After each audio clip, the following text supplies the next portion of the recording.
morning, everybody. My camera's really high up here today. There, maybe that's better. Is that better, people? It's all good. Okay, so good morning. Today I wake up a little tired, but feeling fantastic. Last night I had a beautiful lifelong girlfriend of mine come over, and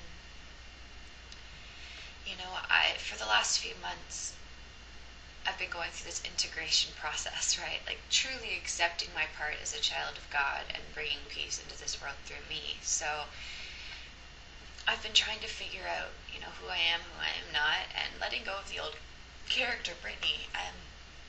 Through this integration process, it was a little awkward with my girlfriend best friends. I mean, they've been on the road with me since grade 5, right? And so they've watched every change. And now this is my client that I'm seeing in an hour, so give me 1 second. Alright, so we're game for 1 o'clock this afternoon. But anyway, so it's been a little awkward with my girlfriends because I didn't know what to share, what not to share, and I was just so excited that I was just blurting everything out, and they were getting so intimidated because I'm just blowing up on them with so much love that it's confusing, and they don't know where to start, and they don't know what to say, and they don't know what to ask, and we all felt the awkwardness. And yet, I know that I've been sharing on these videos with all of you, and if you've been watching them, then you've been on this journey with me, and you've been able to see that just about 3 weeks ago, just before maybe more than that now, but whatever, not too long ago, is when I truly, truly, truly welcomed atonement for myself within my own mind. And I know beyond a shadow of a doubt that I am here as this vessel of communication for God, and I am here to be a teacher for God and bring peace into this new world. And so last night when my girlfriend came over, it was so chill and just loving and normal and beautiful. I wasn't trying to prove something. I wasn't trying to teach something. I wasn't trying to tell them how much I knew. I wasn't, I was just being, and we both felt the massive difference, and it just felt so good, and then we got to talk about it, and it's beautiful. That's the thing. People will go through this experience of trying to find who we are, and they're afraid of what others around us might think. But the people outside of us, we have to remember that they're still in the mind frame of ego mind. It's attached to this old world. It's what's happening. There's a few of us out there who know it is our part to be the souls and the beacons of light that we are, so that we may shine it across the world and help bring this world together in unification, right? We know that. And those people I'm speaking to today, right, with all of you, right, I also recognize that everybody is a soul and everybody needs this information, but it's not up to us to inundate these people with what we believe, know to be true, but in fact just allow, these conversations to rise naturally and in the way that they're supposed to, without force, without trying to prove something, without trying to, make somebody else wrong because we believe we're right, or any of that. And it becomes just a natural frame, my family see me rise. They've watched me rise from the ashes, and now my life is miraculous. So they do love me, and they do support me, and they do want to be here for me. They might not quite fully and entirely understand everything about it, but they're so supportive, and I just am so thankful. And I just wanted to say that as we continue to change within ourselves, everybody around us changes with us and grows with us and evolves with us, even if we don't have to target them directly one-on-one with what we say. It's just a natural effect. And so I just wanted to put that out there, kind of express what I'm experiencing with, people around me, and they're just evolving into light beings like I am by me just being me. It's phenomenal. So today I'm going to read my lesson, and it is lesson 165. Let not my mind deny the thoughts of God. So, as we allow ourselves to just settle into stillness here for a moment, we may close our eyes, take a few deep breaths, allow ourselves to stand back for a moment, taking away any uncertainty or what ifs or what's going to happen, and just be present for a moment.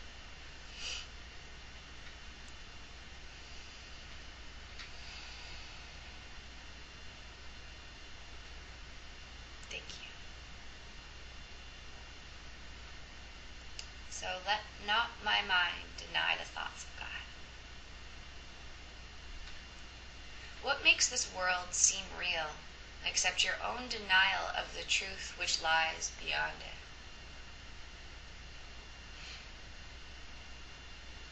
What but your thoughts of misery and death obscure the perfect peace and the eternal life your Father wills for you? And what could hide what cannot be concealed except illusion? What could keep from you what you already have except your choice to see it not, denying it is there? Beautiful Jesus, let these questions sink into you now and truly, truly look at it. What but your thoughts of misery and death obscure the perfect happiness and the eternal life your Father wills for you? And what could hide what cannot be concealed except illusion? What could keep from you what you already have except your choice to see it not, denying it is there? Truth is true. Illusions are never true. And everything that we are experiencing through our physical senses and see out there is an illusion. Everything that comes from in here is the truth, the light, and the way. There's no distinction. There is a huge distinction between those two. Truth is eternal, perfect holiness. Illusion is death, fear, pain. We have a choice to choose what path we want to go on, what direction we wish our life to go. That choice is ours. But if we continue to look at illusions, justify them, and believe them to be true, then we are preventing ourselves from seeing the truth behind those illusions, settling with less than what we deserve. Now, I don't want that for any of you. I want all of you to have the most perfect happiness, the most perfect peace, the most perfect joy that you could ever imagine. And you will naturally reverberate this to those in your family, those around you, the world, in whatever way that means to you. Allowing yourself to be the light, the high vibrating vibration that rises everybody with you. We can all be that, as that is who we are. But if we're settling for these illusions and these misperceptions of mind, and yet believing they are true based on what the external world tells us to be true, then we are giving in to these illusions and allowing ourselves to live these mediocre lives. We don't deserve mediocrity. We are perfection.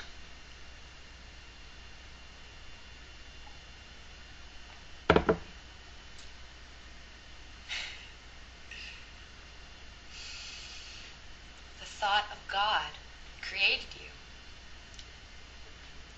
It left you not, nor have you ever been apart from it an instant. It belongs to you.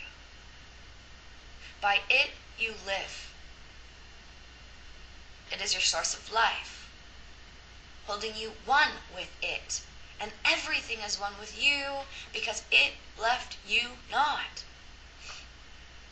The thought of God protects you, cares for you, makes soft your resting place, and smooth your way, lightening your mind with happiness and love.